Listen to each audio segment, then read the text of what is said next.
Implantation bleeding को लेकर मुझे इंस्टा पर काफ़ी सारे कमेंट्स रिसीव हुए। काफ़ी सारी महिलाओं ने ये पूछा कि मैम हमें पीरियड आने में भी 4 से 5 दिन का समय बचा हुआ है, हल्की हल्की सी ब्लीडिंग आ रही है, तो क्या इसका मतलब कि हमारा जो इम्प्लांटेशन है वो सफल हो गया। कुछ महिलाओं ने ये पूछा कि मैम हमें पीरियड आने के एक दिन पहले हल्की हल्की सी ब्लीडिंग हो रही है, फिर बंद हो गई, तो क्या मैम ये इम्प्लांटेशन की ब्लीडिंग है। तो मुझे लगता है कि इम्प्लांटेशन ब्लीडिंग को लेकर आपके मन में काफ़ी सारे डाउट्स हैं जो कि क्लियर होने बहुत ही ज़्यादा ज़रूरी है। तो आज के इस वीडियो में मैं आप लोगों को इम्प्लांटेशन ब्लीडिंग और नॉर्मल पीरियड आने से पहले की ब्लीडिंग दोनों में अंतर करके बताऊंगी, और इम्प्लांटेशन ब्लीडिंग आपको कब से कब तक हो सकती है, कैसे होती है, और इसको किस तरीके से आपको फाइंड आउट करना है, आपको कैसे क्लेरिफाई करना है कि क्या सच में ये इम्प्लांटेशन की ब्लीडिंग है या फिर पीरियड आने से पहले आपको हल्की हल्की ब्लीडिंग हो रही है। ओवरऑल आज के इस वीडियो में हम इसी के बारे में डिस्कस करेंगे, इसीलिए आप लोग वीडियो को शुरू से लास्ट तक जरूर देखें। अगर आप भी बेबी प्लानिंग कर रहे हैं, आपके मन में भी ऐसे कोई सवाल है, तो हमें कमेंट्स बॉक्स में जरूर पूछे। चलिए आज के इस वीडियो को हम बिना देर करे शुरू करते हैं।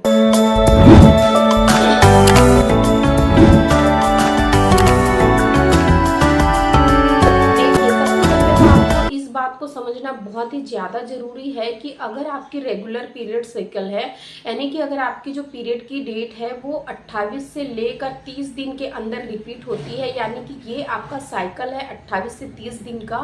तो आपको यहाँ पर अब ये समझना है कि जो आपका एक फर्टिलाइजेशन होने का जो यानी कि समय होगा वो होगा 14 से लेकर 18 दिन के बीच में। यानी कि अगर आपका ओव्यूलेशन यानी कि 14, 15, 16 के आसपास होता है तो इन्हीं दिनों के आसपास आपका एग फर्टिलाइज्ड होगा, और जब एग फर्टिलाइज्ड हो जाता है, फर्टिलाइज्ड एग को आगे सेल्स में डिवाइड होने में, एक भ्रूण की शक्ल लेने में, यानी कि ब्लास्टोसिस्ट बनने तक का जो सफर है वो कम से कम वो 5 से 7 दिन या 8 दिन के अंदर पूरा करता है, या इससे ज़्यादा भी लग जाता है। तो आपको अब यहाँ पर मॉनिटर करना है कि आपके यानी कि पीरियड आने के करीब कितने दिन पहले से आपको ये ब्लीडिंग दिखाई दे रही है। यानी कि जैसा कि मैंने आपको बताया कि 14, 15, 16 के आसपास अगर आपका एग फर्टिलाइज्ड होता है तो इसको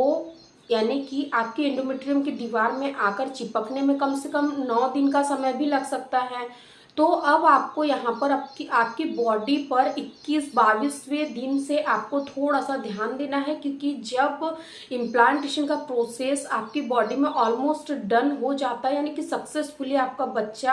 आपके गर्भाशय की दीवार में जाकर चिपकता है, उसके बाद ही आपको हल्की फुल्की सी स्पॉटिंग हो सकती है, जिसमें कि आपको किसी भी तरीके के पैड की जरूरत नहीं पड़ती है। सेकेंड, ये जो ब्लीडिंग है वो हल्की पिंकीज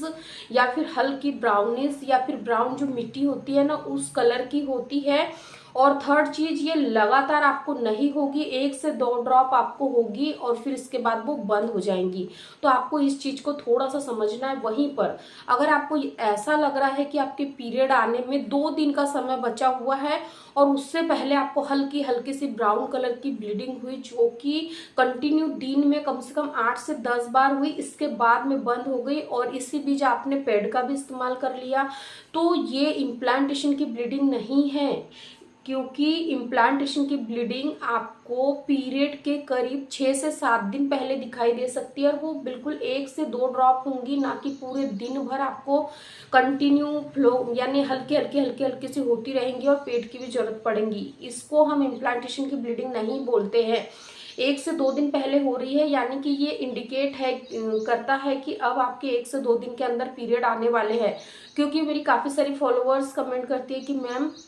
हमारे साथ सेम ऐसे ही हुआ, पीरियड आने से पहले यानी कि हल्की हल्की सी ब्राउनिश कलर की ब्लीडिंग हुई, उस दिन तो बंद हो गई, लेकिन एक दिन के बाद हमें फिर से फ्लो के साथ पीरियड आ गए। तो आपको इस चीज को थोड़ा सा समझना है। और सेकेंड चीज, एक सवाल ये भी था कि मैम इम्प्लांटेशन की ब्लीडिंग जब होती है तो क्या हमें लोअर एब्डोमेन में दर्द होता है। तो जब आपका बच्चा इम्प्लांट होता है तो आपको जिस ओवरी साइड यानी कि जिस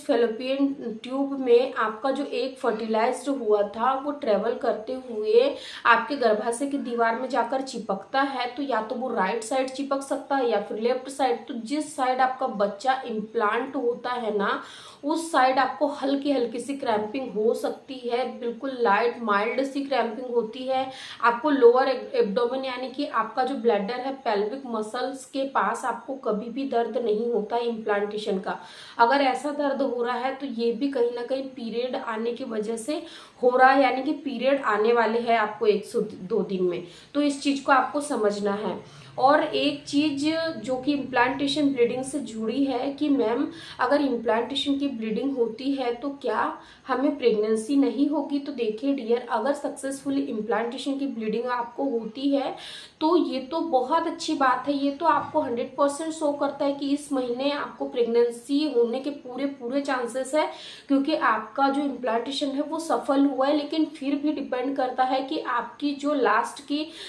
यानी कि 6 से 7 दिन का जो रूटीन है वो किस तरीके का है। अगर इम्प्लांटेशन सफल हो जाता है लेकिन इसके बावजूद भी अगर आप बहुत ही ज्यादा यानी कि ट्रैवल वगैरह करते हो, बहुत ही आप एक्सेसिव वर्क वगैरह करते हो, आप बहुत ही ज्यादा ओवर स्ट्रेस में हो, आप फिजिकल इंटीमेट हो रहे हो, आप यानी कि ये सारी चीजें कर रहे हो जो कि इम्प्लांटेशन के दिनों में आपको नहीं करनी थी। अगर आप ऐसा करते हो तो मे बी यानी कि आपका जो इम्प्लांटेशन है वो फेल होने का चांस यहाँ पे रह सकता है। लेकिन अगर आप इन सारी चीजों को अवॉइड कर देते हैं, जैसे ही आपको इम्प्लांटेशन की ब्लीडिंग महसूस होती है, अगर जो जो काम मैंने अभी आप लोगों को बताया है फेल कर देते हैं, अगर ये सारे काम को आप अवॉइड कर देते हो तो आपका जो इम्प्लांटेशन है वो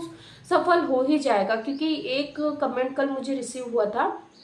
कि मैम इम्प्लांटेशन की ब्लीडिंग मुझे हो रही थी, मुझे लगा कि मेरे पीरियड आ जाएंगे और मुझे ऐसे लगा कि इस महीने मुझे बहुत जल्दी पीरियड आ गए, तो मैंने उस दिन में 3 बार कॉफ़ी बना के पी थी। बहुत यानी कि बहुत हॉट कॉफ़ी का मैंने इस्तेमाल किया, तो 2 दिन बाद तो मुझे खुल के पीरियड आ गए। तो ये भी उनकी सबसे बड़ी गलती थी, क्योंकि ये हो सकता है कि उनको इम्प्लांटेशन की ब्लीडिंग हुई थी बट उनको जानकारी के अभाव की वजह से उनको ऐसे लगा कि मुझे लाइट पीरियड आ रहा है और मैं कॉफ़ी का इस्तेमाल कर लेती हूँ तो हो सकता है मेरे पीरियड खुल के आ जाए। सेम यही चीज़ उनके साथ हुई,